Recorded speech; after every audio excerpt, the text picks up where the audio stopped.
Campus Tali.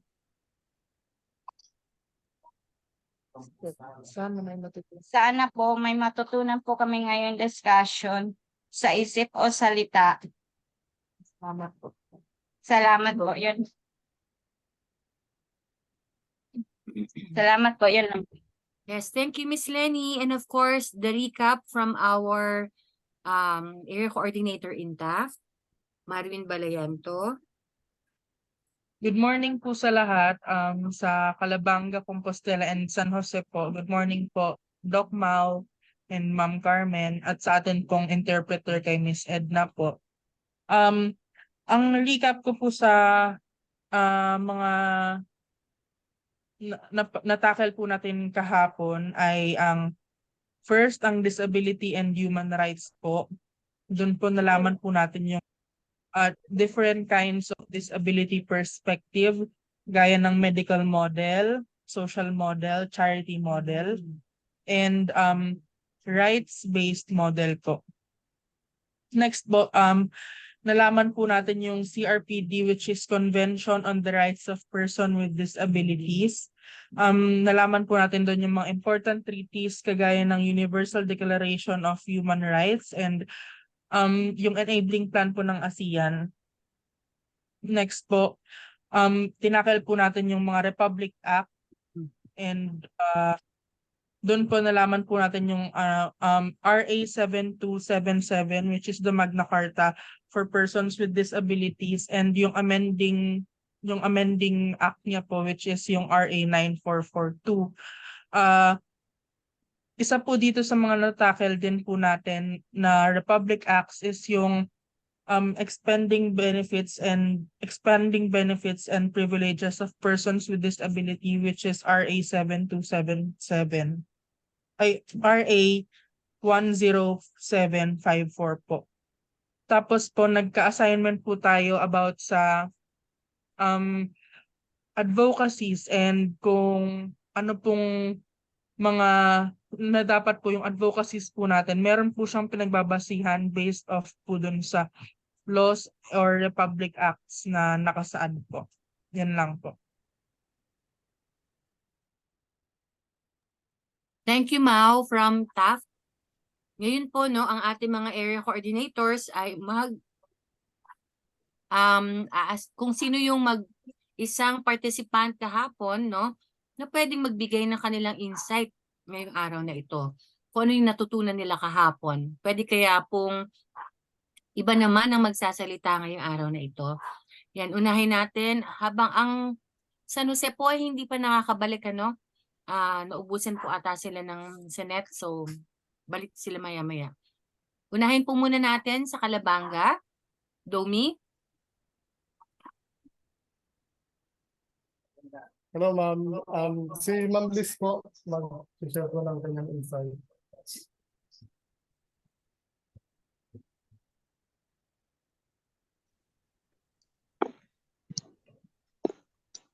Hello po, ma'am. Good morning. Ako po si Herreras. Ang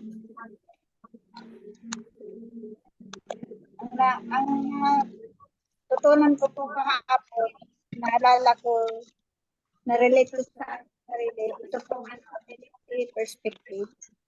At paano matitignan ang may kapansanan. Sa akin po, makakita ng pagsasalita, pagkilos, at paglakad.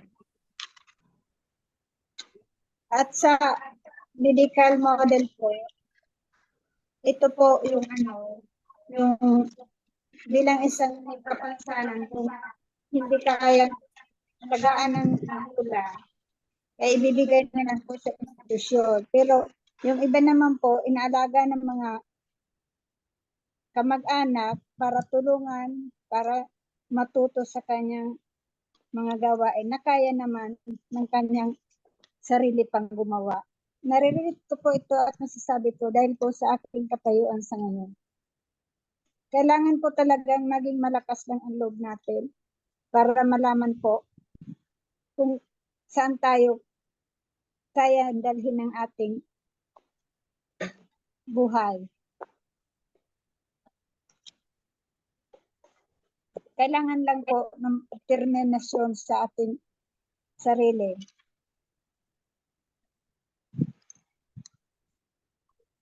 Hindi po natin pabayaan na basta na lang tayo pagsasalitaan ng mga tao na kahit po tayo ganito, ay pwede po nating ipaglaban ang ating sarili karapatan. Ma'am, marami pa po akong sasabihin, pero alam ko po na alam niyo rin po ano ang nalalaman ng sa loobin ko. Ito lang po at magandang araw po sa inyong lahat. Yan, thank you very much po from Calabang o Cap D, no? Yan yung kanyang natutunan o naging insight din kahapon. Yan. Next po tayo sa Compostela. Okay. Ako po, ma'am. Sa na. Ako po, ma'am. Yes po, ma'am. Sa lahat. Upo lang po. Upo ka po para makita ka namin. Yan. Magandang araw po sa lahat. Ako po si Ronilyn Mainay. Ang natutunan ko po sa kahapon na lecture natin, kahit po medyo half day lang po kami dahil po sa masamang panahon dito sa amin, ay yung tungkol po sa mga karapatan ng mga taong may kapansanan. Importanteng malaman po natin ang mga karapatang iyon, lalo na sa mga kababaihan at sa mga kabataan upang hindi po tayo maabuso. Ang halimbawa ko po dito na na-implementar na po sa aming lungsod ay ang Bausi Law, kung saan ang ibig sabihin po nito ay violence against women and children. At dito po, loob din po dito sa karapatan na ito ang Anti-Child Abuse Law. At marami na pong mga kaso sa mga kabataan dito na natutulungan po ng mga bausi sa aming mga barangay. Yun lang po. Salamat po. And thank you very much, no? And of course, sasama ka task muna tayo. Mau? Okay.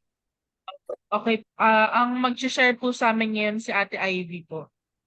Okay, nandiyan na si Ivy. At spotlight.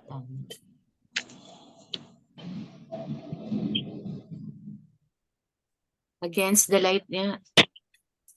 Oo, hindi makita. Nakikita ba? Hindi nakikita, Mau? Against the light tayo.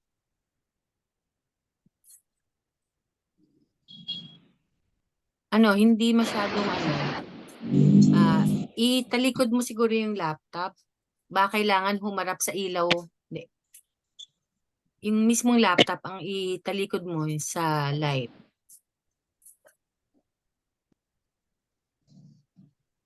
Hindi pa rin. Hindi pa rin.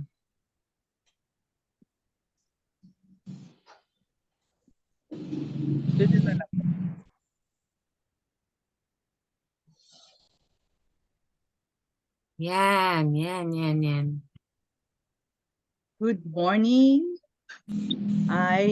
I've learned whatever there are organizations that can help and support us here. There are different persons who are willing, our families, and also, well, that's all that I've learned. Thank you, Thank you. Ivy. Yan, thank you, Ivy. Yan, so, wala pa po ang San Jose, no? Sa ngayon, balikan na lang natin sila mamaya. Siguro, para sa akin, napaka-importante nung kahapon, yung mga batas na meron tayo. At na-diniscuss ni Ms. Carmen with regard to una-una, yung karapatang pantao na meron tayo.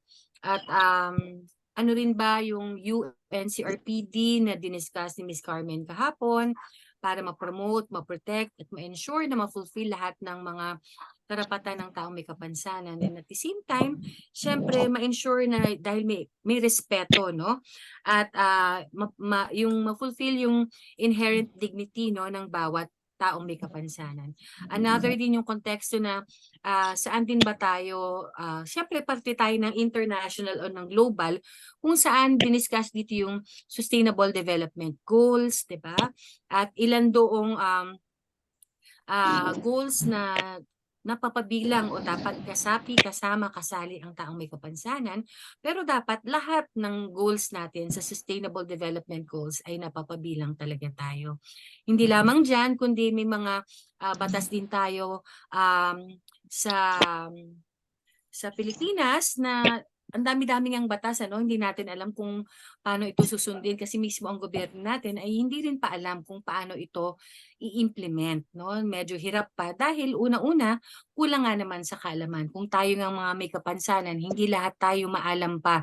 No, pagdating sa mga batas na ito, much more yung mga nagsisilbi sa atin pagdating doon. So, at dito, no, kanina, kahapon natalakay yung sinabing ikaw bilang isang taong may kapansanan at yung samahan, definitely sa iyong LGU may mga programa at mga plano, no, may mga activities na ini-implement ang ating LGU para sa kapakanan natin. Pero tayo ba ay tahimik lamang na tumatanggap ng mga ito, no? Tayo ba ay makulit? Makulit din ba tayo sa kanila nagtatanong, kailan po yung susunod na meeting? Kailan yung susunod na activities natin, Mayor, no? Sa ating mga PIDAW head, sa ating mga opisyales sa ating local government unit. Tayo rin ba? O tayo lamang ay tahimik, no? Na nag-aantay kung ano lamang ang ibigay sa atin, no? At may mga samahan tayo kahapon na partner natin dito na nag-share, no? Kung ano ba yung magandang relasyon na meron sila sa kanilang mga LGU. Kaya may mga konsultasyong ginagawa kung kaya't ang kanilang boses, ang kanilang pangangailangan ay naisa sa plano, na isasagawa. At ito ay napaka-importante. At ngayon, ibibigay ko na ang ating virtual floor sa ating susunod na discussion for our ngayong topic na ngayong araw na ito, Ms. Carmen Reyes Zubiaga. Hello, ma'am.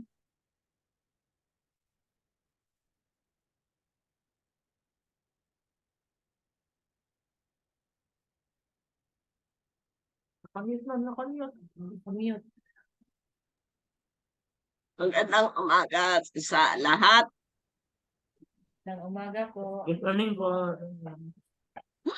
Good morning. Nalulungkot naman tayo sa nangyari kahapon sa Compostela dahil umulan at binaha ang kanilang venue. Kaya hindi nila nasaksihan yung halos kalahati ng ating pinag-usapan kahapon. Kaya ang ginawa ko na lang para ang lahat ay makahabol, in-upload ko sa YouTube yung ating recording ng ating lecture kahapon. At sana nakatulong ito at napanood nung iba. Napanood nyo ka? Ako, oo, napanood ko. Yung sa Compostela, nakapanood? Yung iba po sa amin, ma'am, hindi po kasi mahina po yung internet sa mga bahay namin. Oo. Pwedeng sana si Gladys, meron siyang file, kaya lang baka hindi kayatin ng cellphone ninyo na i-download. Kaya siguro pwede nyo panoorin sa computer ni Gladys after ng session ngayong araw. Opo, ma'am. Yan, oo. So, ngayon nakakahanap tayo ng iba't ibang paraan para makahabol yung iba, no? At meron din tayong mga recording ng mga nauna nating session na pwede ninyong balikan at pag-aralan ulit para ma-refresh kayo at sa mga susunod na ating pagkikita dahil doon magbabase yung ating gagawin sa face-to-face. So, ngayon mayroon tayong bagong lecture uli ngayon na i-share ko sa inyo.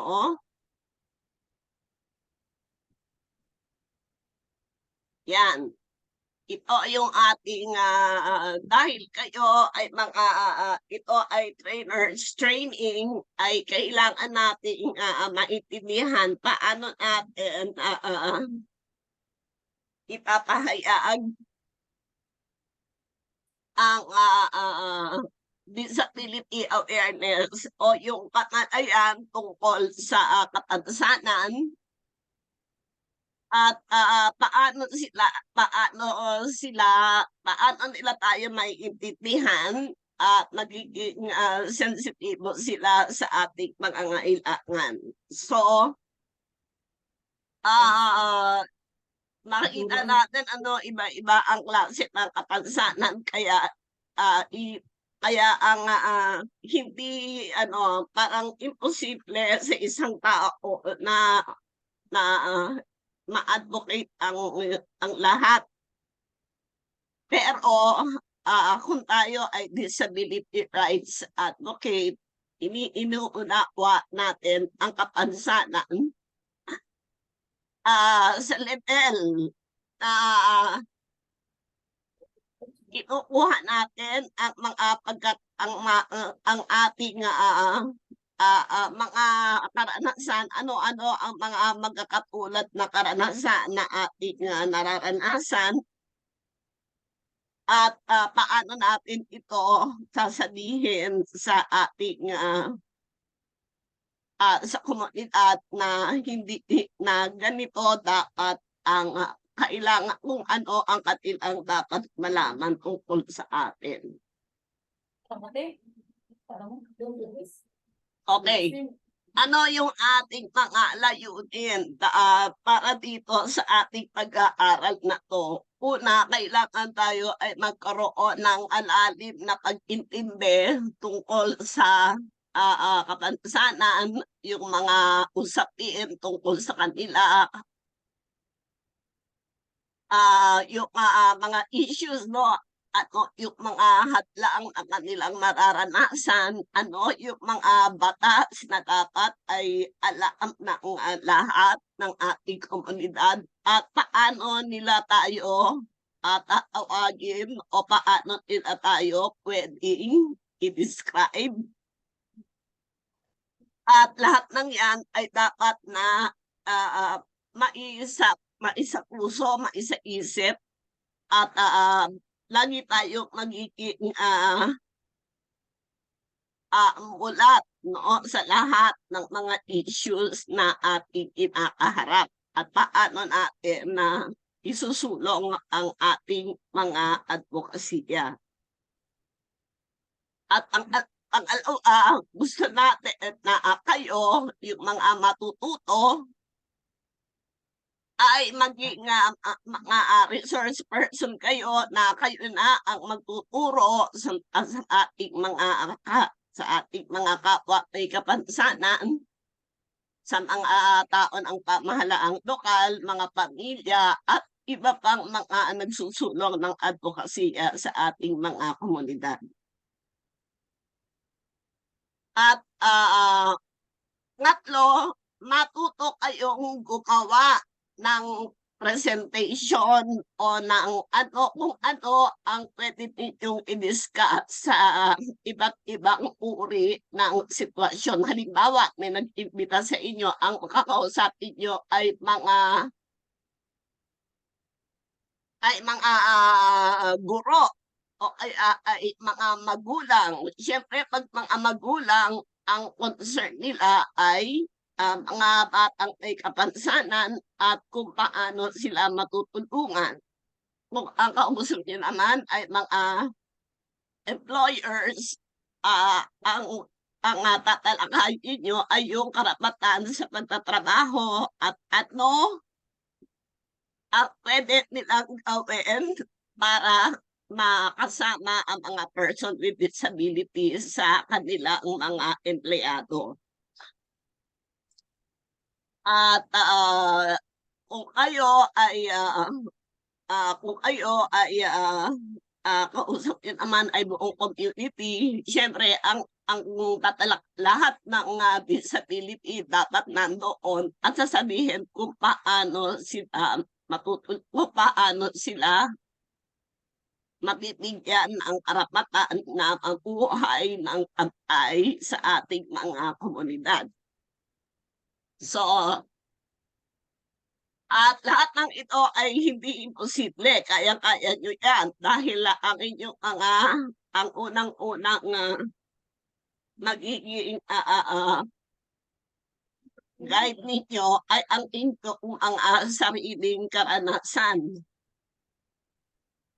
Sa inyong pang-araw-araw na buhay, sa inyong paaralan, sa komunidad, at kung paano nyo nalalampasan ang mga ito. At ibahagi ito ang pwede ninyong ibahagi. Okay?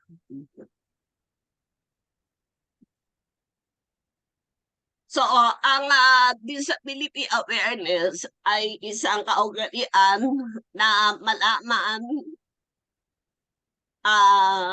kilalanin at tanggapin ang mga karanasan ng bawat individual o mga taong may kapansanan. Ang inyong kaalaman at kabulatan at ang inyong pagkilos sa labas ng inyong mga comfort zone, no? Ay susi para masigit na maunawaan ang kapansanan ng nakakarami. Ang inyong experience ay napakahalaga. Dahil ito ay totoo at ito ay nararanasan ninyo at nararanasan ng lahat na ang taong may kapansanan, anuman ang uri ng kapansanan mo, pero masigit yung mga kapansanan na hindi gaano naiintindihan ng mga tao. Yung disability sensitivity o yung pag-intindi sa nararamdaman at nararanasan ay ibig sabihin ito ay naiintindihan natin at ating isinusulong yung respeto sa mga tao na may iba't ibang uri ng kapansanan sa pamamagitan ng paggamit ng mga tamang lengguwahe. At tratuhin sila ng pantay katulad ng iba. Yan. So, disability awareness, yan ay tungkol sa kaalaman at experiences na inyong ibinabahagi. At ang disability sensitivity ay ang pag-intindi at pagrespeto sa karapatan ng lahat ng uri ng taong may kapansanan. Bakit kailangan natin ang disability awareness campaign o itong kamalayan, pagpo-promote ng kaalaman tungkol sa kapansanan? Dahil ang disability awareness o kaalaman tungkol sa kapansanan ay isang importanteng napaka-importante na ating ilatag sa ating komunidad para ang lahat ng may kapansanan ay maging bahagi ng ating pamayanan. Dahil kung hindi nila alam kung paano kayo tratuhin at kung ano ang inyong kayang gawin, laging magkakaroon ng alinlangan o mga doubts kung bakit kailangan kausapin ay ang mga bulag, bakit kailangan kausapin ay ang mga bingi, bakit kailangan dalhin pa dito yung mga pilait na naka-wheelchair, etc. So, kailangan ipaintindi natin sa kanila na tayo ay bahagi rin ng ating pamayanan. Kaya kailangan natin na ang disability awareness campaign. Yung mga takot, yung mga pag-aalinlangan sa pakikisalamuha sa mga taong may kapansanan, yan ay dahil wala silang kaalaman at namumuhay sila sa mga palagay lang, ay siguro ang mga pulan hindi naman niya nakakarinig, yung mga bingi hindi naman niya makakaintindi, hayaan na lang yan sa loob ng bahay. So yan ay mga maling paniniwala tungkol sa mga taong may kapansanan. Halimbawa, ang mas malala pa ay yung inihiwalay o yung mga may kapansanan baka tayo mahawa doon sila at dito tayo. So yan ay bunga ng mga katagahan o kawalang kaalaman ng mga tao tungkol sa atin. Kaya tayo ay nadi-discriminate. Okay, so at ito rin isang dapat lamang na habang tayo ay nagkakaroon ng kaalaman, ay mas nagiging komportable tayo sa mga taong may kapansanan. At nakikisalamuha sa kanila sa ating trabaho, sa paaralan, at sa iba-iba pang mga gawain sa ating komunidad. Diba? Kapag nakilala na natin sila, wala na tayong agintangan at palagay na ang loob natin. Dahil ay katulad din pala siya ng iba, pero siya pangarap at katulad ko rin pala siya, nakakaranas ng pambubuli. So, ganon, kailangan ay maintindihan natin na lahat tayo may kapansanan o wala ay may pinagdadaanan. Paano pa ba ang isang taong may kapansanan lalo na kung siya ay bago lang nagkaroon ng kapansanan? So, ang kapansanan ay nagtutulot din sa atin ng iba't ibang karanasan, una sa ating pagkabata kung tayo ay ipinanganak o nagkaroon ng kapansanan sa ating kung tayo ay bata pa. At kung ito naman ay nakuha mo kung ikaw ay teenager na o ikaw ay nagdadalaga o nagbibinata o sa iyong pagtanda at hanggang sa panahon na ikaw ay matanda na o elderly ka na. So, iba-iba ang ating mga experiences sa nagkakaroon ng kapansanan. Ngunit, ang mga hadlang at kahirapan na ating dinaranas ay iba-iba rin base sa ating kinaroroonan, base sa ating estado sa buhay, at base rin sa paniniwala at sa iba't iba pang karanasan na ating na-encounter dahil sa uri ng ating kapaligiran. Halimbawa, kapag bata ka pa, at ikaw ay at may kaya ang iyong pamilya, ay magkakaroon ka ng ikaw ay makakamit po ang rehabilitation service. Halimbawa, kung ikaw ay deaf, maaari kang mabigyan ng hearing aid ng iyong pamilya dahil mahal ang hearing aid. Makakapag-aral ka sa magandang paaralan at matututo kang magbasa at makipag-interact sa iba't ibang tao sa pamamagitan ng senyas. Ngunit kapag ikaw ay mahirap, pinanganak kang deaf, matututo kang mag-sign language sa araw-araw at ang sign language mo ay iba base doon sa mga nag-aaral na deaf. At hindi ka limitado ang iyong kaalaman dahil ang mga tao sa paligid mo ay hindi maipaliwanag sa iyo ang mga nagaganap.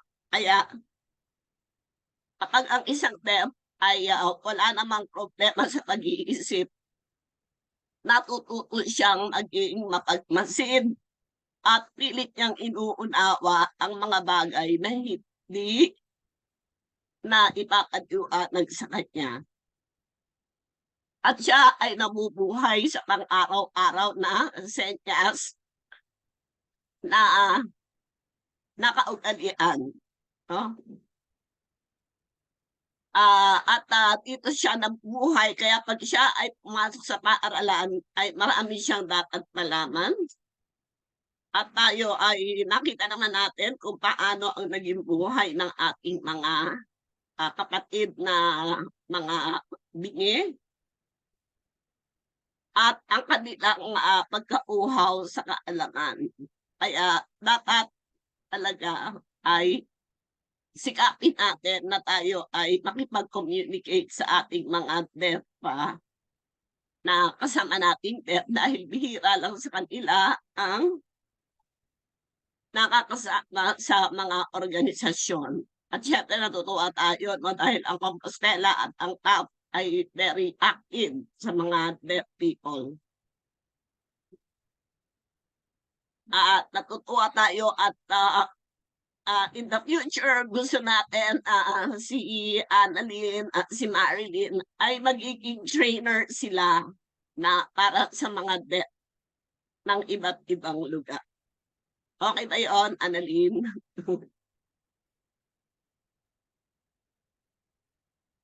Right. Ikaw na ang magsasalita sa harap ng mga magulang na kailangan sila ay mag-aral ng sign language para ang kanilang mga anak ay hindi na tumatambay sa kanilang mga barkadang deaf.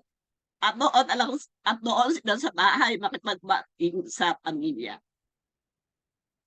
Tama?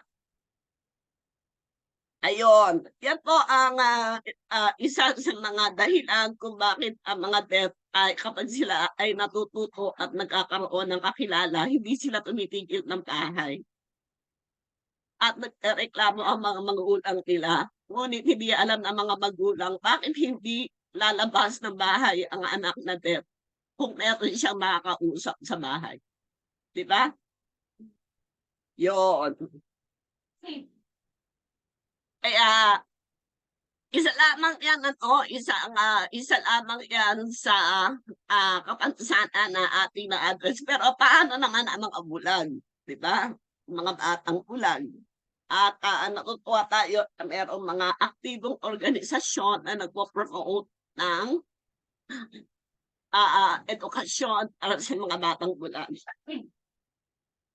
At sabi natin na ang mga bulag ang isa sa mga pinaka-progresibong grupo sa lahat ng sektor ng kapansanan. Marami sa kanila ang nakapag-aral, marami sa kanila ang professional na mga guro, iba-ibang profesyon at dati sila ay puro pagmamasahe lang ang kanilang destinasyon. Ngunit ngayon ay napakaraming opportunities para sa mga blind. At siguro din yung mga taong may physical disabilities din ay masasabi natin na advanced din sila kahit sila ay walang sabing organisasyon dahil karamihan naman sa kanila ay nakakakitos, nakakagala at may mga kaalaman tungkol kung paano nila maibabahagi ang advokasya. Kaya sa ating mga may kapansanan dapat tayo dapat ang unang-unang umuunawa sa ating kapwa may kapansanan. No? Dahil sila ang ating makakasama sa pagtataguyod ng ating karapatan at kung paano natin maipapaliwanag ang ating mga kinakailangan upang tayo ay maging bahagi ng ating komunidad. Yan. At ang advokasya, yan ay nagsisimula sa ating pagbabahagi tungkol sa ating buhay bilang may kapansanan. At paglalahad din yan kung ano ang hadlang na ating naranasan at paano natin ito napagtagumpayan nang walang tulong na natanggap mula sa pamahalaan. At kailangan din ay ilalahad natin ano ang ating hinahangad para sa kinabukasan at paano natin mapapalago ang ating advokasya na bigyan ng kaalaman ang ating mga kababayan tungkol sa atin. Yan. So, ano ang kwento mo na gusto mo sabihin sa iyong mga tagapakinig o sa iyong audience? Ang iyong mga karanasan bilang isang tao na may kapansanan ay isang epektibong paraan para makuha mo ang simpatiya ng iyong mga tagapakinig. Diba? Hanggang ngayon, napaka-interesting, halimbawa, ano kaya ang naranasan ng mga kabataang bulag sa kanilang kabataan? Ano kaya ang sa loobin o ang pinapangarap ng mga bingi, mga kabataang bingi para sa kanilang kinabukasan? So, dito natin dapat isipin ano ang ating kwento na pwedeng ibahagi upang simulan ang ating advokasya. Naisip niyo na ba kung ano ang gusto niyong ibahagi? Ang inyong kwento? Una, bilang bata, kayo ay batang may kapansanan. Pangalawa, nung kayo ay nag-aaral, ano ang mga naranasan ninyong kahirapan? At nung kayo ay lumaki na, paano kayo namulat na kailangan nyo pala na magsikap? At kung kayo ay naghahanap ng trabaho, ano ang inyong mga karanasan nung kayo ay naghahanap ng trabaho? At nung kayo ay umibig na o naliligaw na kayo o nililigawan kayo, ano ang mga hadlang na inyong nakaranasan o yung mga kasawian o tagumpay na inyong naranasan nung kayo ay gusto nyo nang magkaroon ng sariling pamilya. Diba? Importante yan. At nung kayo ay nagkaanak na, magkakaanak na, ano ang naranasan ninyo kapag kayo ay magpapa-check up? Ano ang sinasabi sa inyo ng mga doktor, mga frontliners sa mga klinika? Sinasabihan ba kayo na disabled ka na nga, magbubuntis ka pa? At kung ikaw ay deaf, paano mo nasasabi, paano mo na i-communicate sa doktor ang nararamdaman mo? Diba?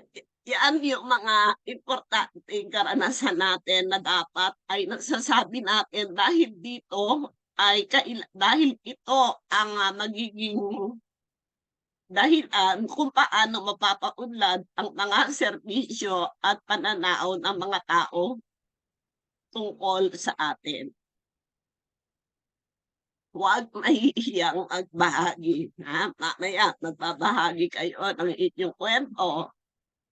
Uli. Pero alam ko na yung mga kwento nyo kasi nagkwento na kayo, di ba? Pero kailangan ay balikan natin yung mga kwento ninyo. Baka ngayon, mas maganda na ang mga kwento. Kasi pinasulat ko kayo, di ba? Magkakaroon tayo ng storytelling session. At kukunin natin ang pinakamagandang kwento ng mga may kapansanan. Okay. Ito, ano naman ang mga kakayahan at mga dapat ikilos na kapag ikaw ay isang trainer, kung ikaw ay magsasalita ka, kunin natin si Archie na resource person. Dahil maganda ang kanyang sinasabi at maganda siyang meron siyang kakayahan. So yung pagkilos o yung ating pag-uugali o yung ating asal, no, ay yung kung paano tayo kumilos at dalhin ang ating sarili. Halimbawa, kung ikaw ay research person na invite ka, ano ba dapat ang suot mo kung ang audience mo ay mga employer, mga businessman, di ba? Aba siyempre, kailangan pag magsasalita ka sa harap ng mga businessman, ikaw ay hindi naman sinasabi na mag-Amerikana ka, no? Kailangan lang ay presentable ka at yung tipong sa pagkadala mo na yung damit ay parang gustong-gusto ka na nilang kunin. Kunin na modelo. Yan. Ibig sabihin, magdamit tayo ng maayos according to situation. So, kung ang kausap naman natin ay mga kabataan, siyempre, kailangan ay pipiliin din natin ang ating lengguwahe na mas magkakaroon tayo ng magandang makikipag-usap sa kanila. Diba? So, yung competency ay yung abilidad mo na gawin mo ang isang bagay ng maayos.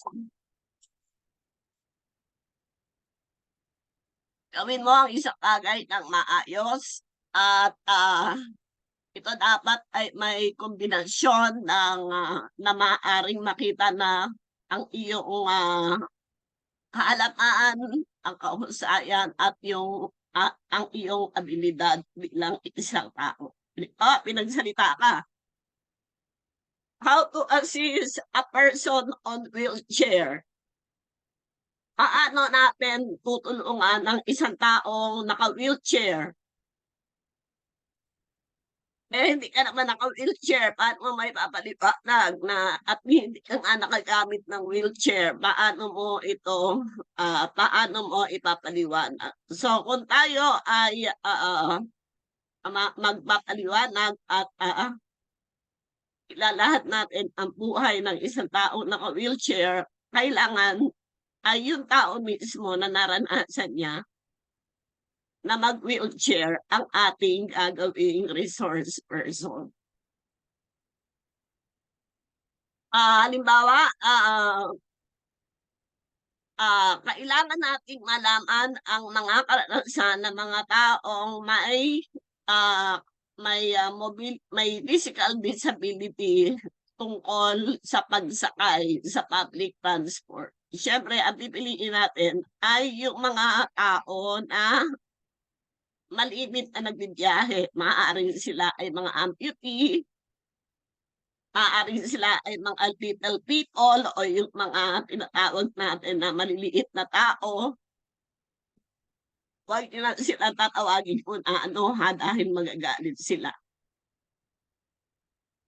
At iba-iba pa ang mga karanasan na dapat ito ay totoong naranasan at maipapaliwanag ng tama sa mga tao. Kaya kung tayo ay pipili ng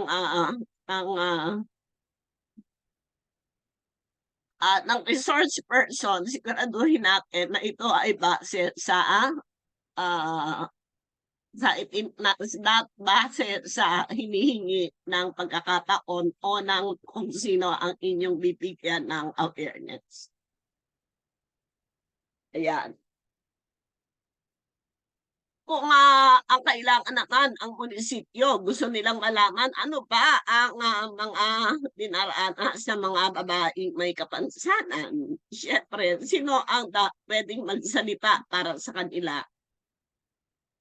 natural yung mga kababaihang may kapansanan o yung ina o kamag-anak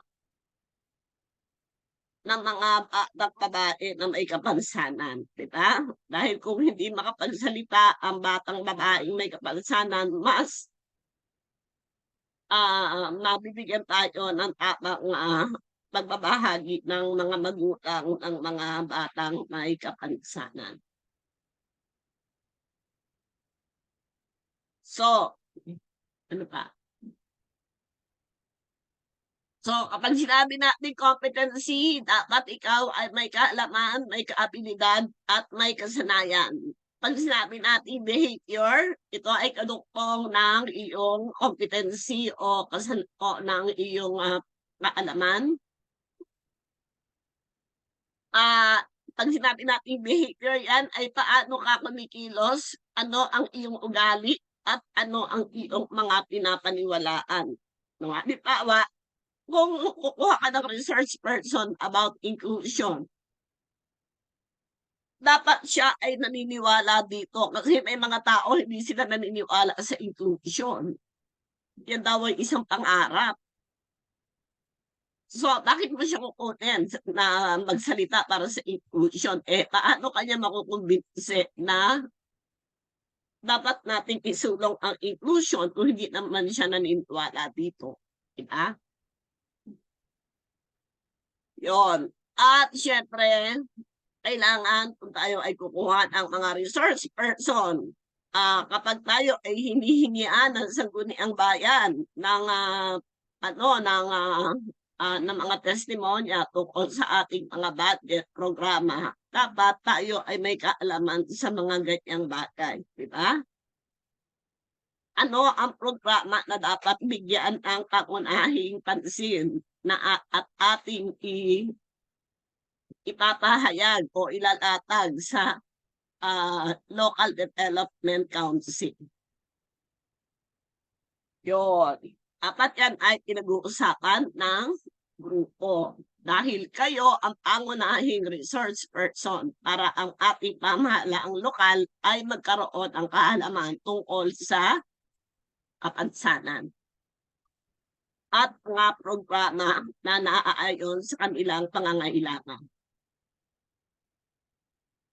So, ano-ano ba yung mga bahagi ng behavior o ng ating pag-uugali o ng ating mga ikinikilos?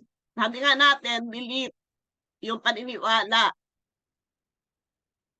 ay karaniwang iniisip bilang isang personal na opinion lang, no? Opinion lang daw yan, yung paniniwala mo. Ang paniniwala ng isang tao ay nabubuo mula pa lang sa kanyang pagkabata, no? O kapag sa panahon na siya ay nagkaroon ng kaalaman tungkol sa isang bagay o sa isang prinsipyo. At ito ay nabubuo dahil sa kanyang pagpapahalaga sa mga bagay-bagay. Halimbawa, naniniwala ako na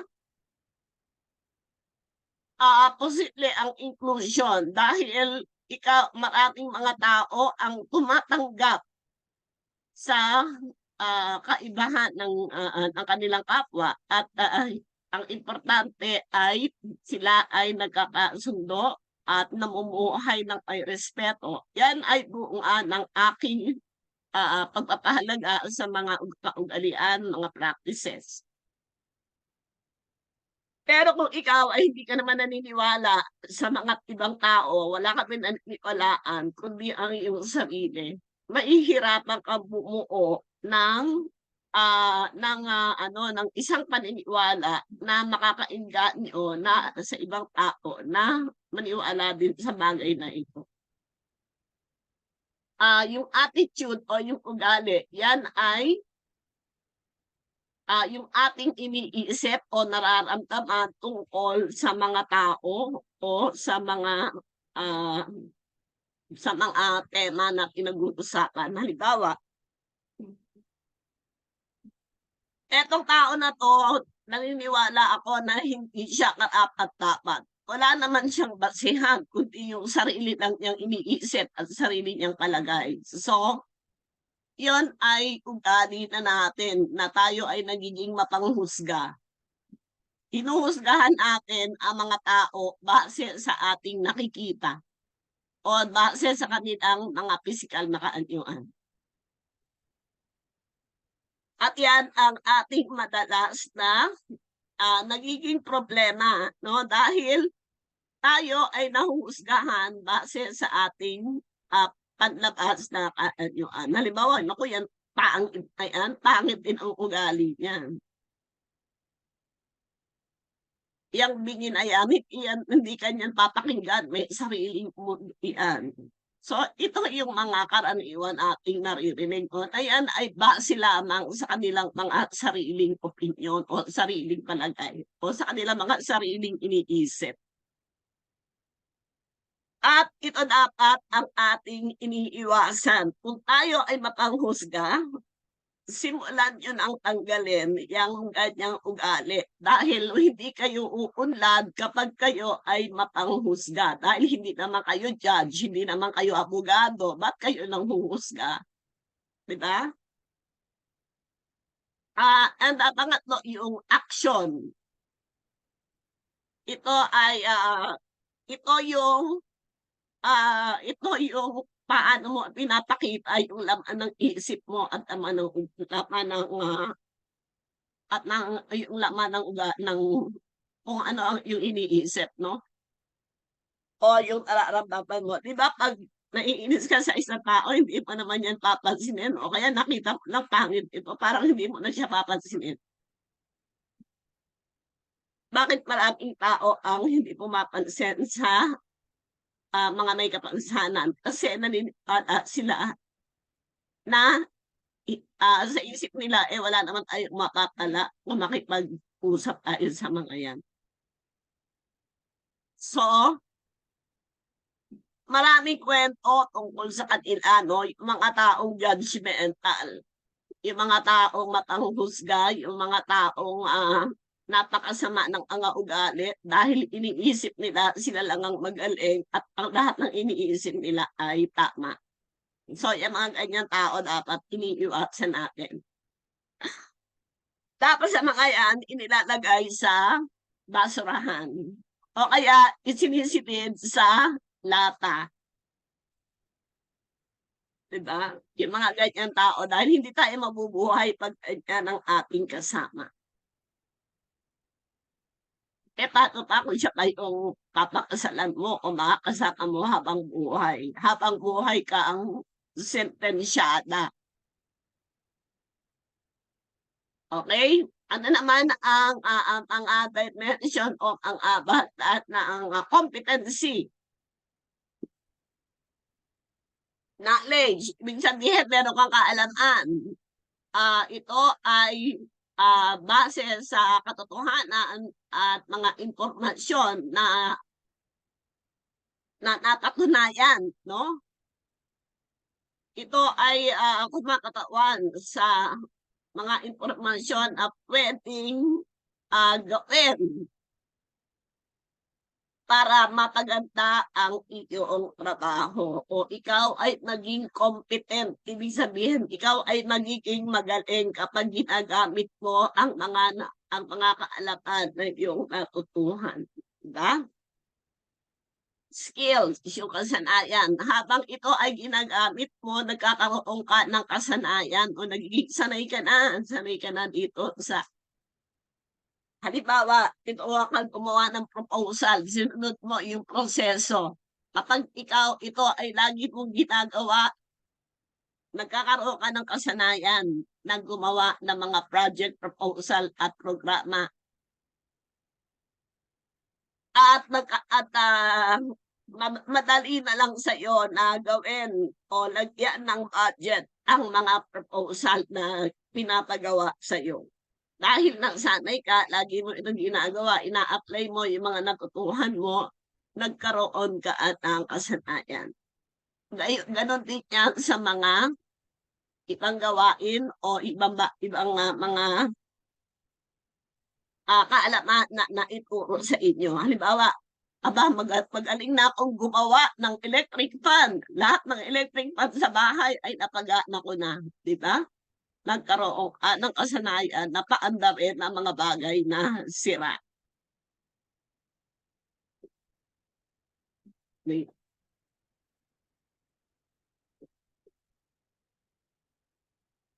So, ano dapat, ano ang mga kaalaman na at dapat ay tinataglay ng isang disability awareness and sensitivity trainer? Bawa kung ikaw ay magbibigay ng disability awareness, ano dapat meron ka? Kung ikaw ay magbibigay ng kaalaman tungkol sa disability, dapat ikaw ay isang tao na may disability o isang tao na nakikipabuhay sa mga taong may kapansanan. So, hindi naman kinakailangan na ang disability ay i-deliver ng mga person with disabilities lang, no? Pwede rin yung mga advocates o yung mga tao na nakipabuhay sa kanila. Halimbawa, ikaw ay magulang ng isang batang may kapansanan. Aba, di siyempre, alam na alam mo kung ano ang pangangailangan ng mga batang may kapansanan. Kung ikaw ay advocate ng employment, aba siyempre, alam na alam mo kung ano ang kailangan ng mga person with disabilities para sila ay ma-qualify sa employment at alam mo ang kanilang mga karanasan. So, number 2, dapat maipaliwanag mo yung mga disability perspective o yung mga pananaw ng mga tao, iba-ibang pananaw ng mga tao tungkol sa kapansanan. Diba, yung mga medical and charity model, social and human rights model. Ano ang impluwensya ng medical and charity model at ano naman ang impluwensya ng human rights-based model. At syempre, kailangan din ay alam natin ang UNCRPD at kung paano tayo nagpalit sa human rights-based approach to disability. So ano yun yung pinag-aralan natin, yung UNCRPD ay kailangan ito ay matutuhan natin dahil dito tayo pwedeng kumuha ng mga paksa na ating tatalakayin sa ating disability awareness and sensitivity section. At ano-ano ang kaalaman na dapat ay mayroon ang mga trainer na ating tinitrain. Kailangan alam niyo kung ano yung mga barriers to disability inclusion. Ano yung mga hadlang para tayo ay makabilang sa ating pamayanan. Ano yung mga attitudinal barriers o yung mga pag-uugali na hadlang? Ano naman yung mga hadlang sa kapaligiran at ano naman yung hadlang sa mga institusyon tulad ng gobyerno, mga establishmento at iba pa. Paano ano yung mga disability sensitive language? Dapat alam natin yan. At paano natin i-assist at paano tayo makikipagtalastasan o makikipag-usap sa mga tao na may iba't ibang uri ng kapansanan. Yan, di ba? Dapat yan, teong kayo yan. At dapat alam niyo kung sino yung mga taong may kapansanan. Anong oras na ba? 11:30. Ayan, 11:30. Sige. Dito muna tayo. Dahil 11:30 na, kailangan tayo ay magkaroon ng balik-tanaw at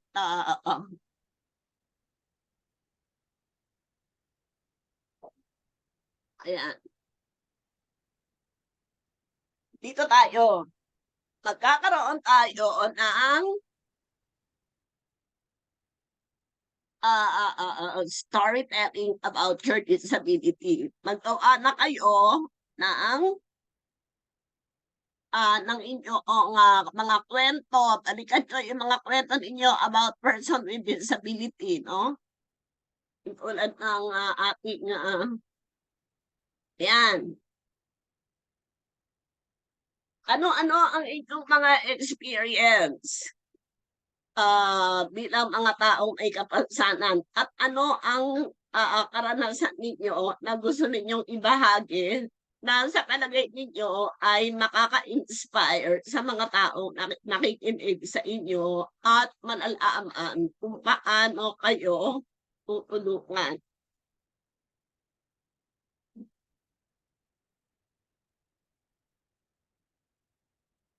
Spell mo out.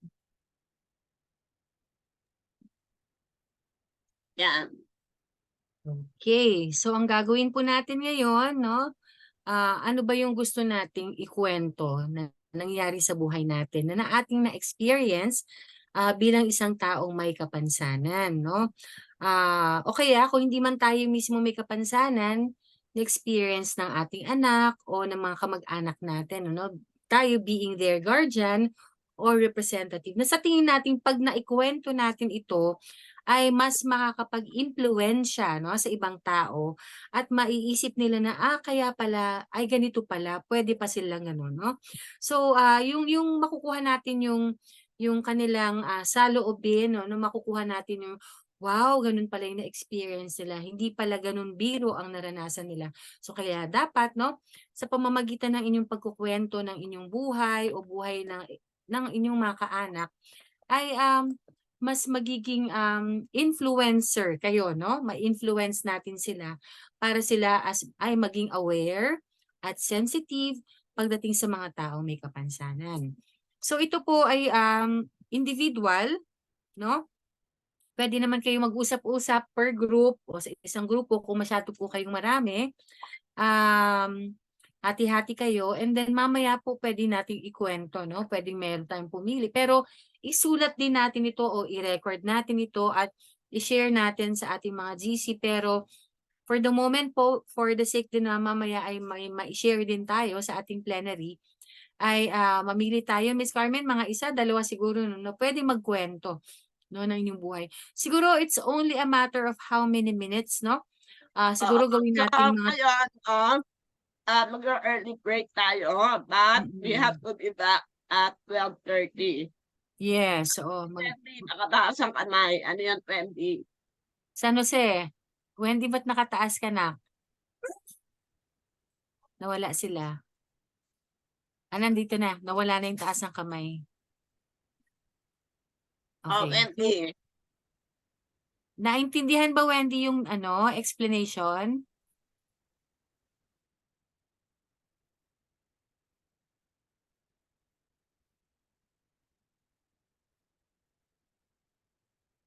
Mukhang wala naman. Putol-putol daw. Ako ba yung putol? Putol naman talaga ako. Wait lang. Sandali, saglit. Wait lang. Baka sa internet ninyo dyan. Sige, i-upload ko muna ito, Apo.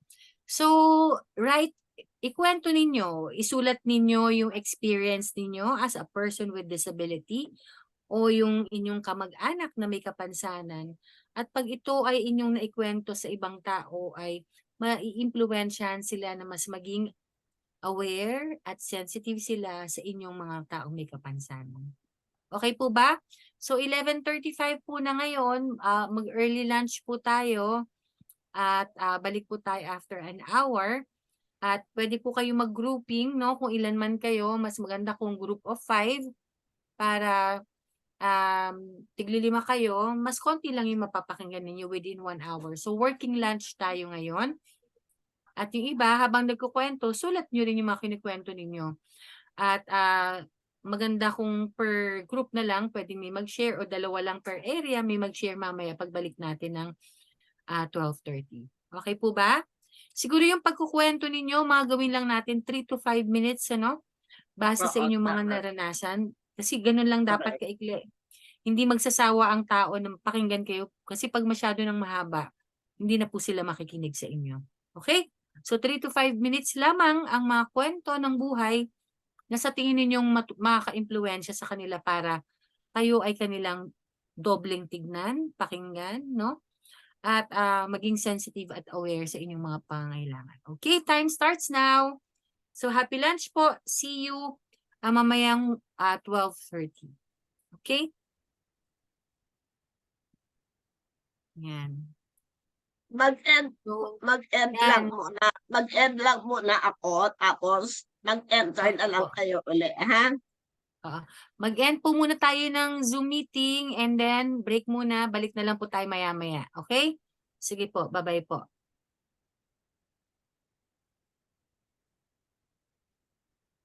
Sige po.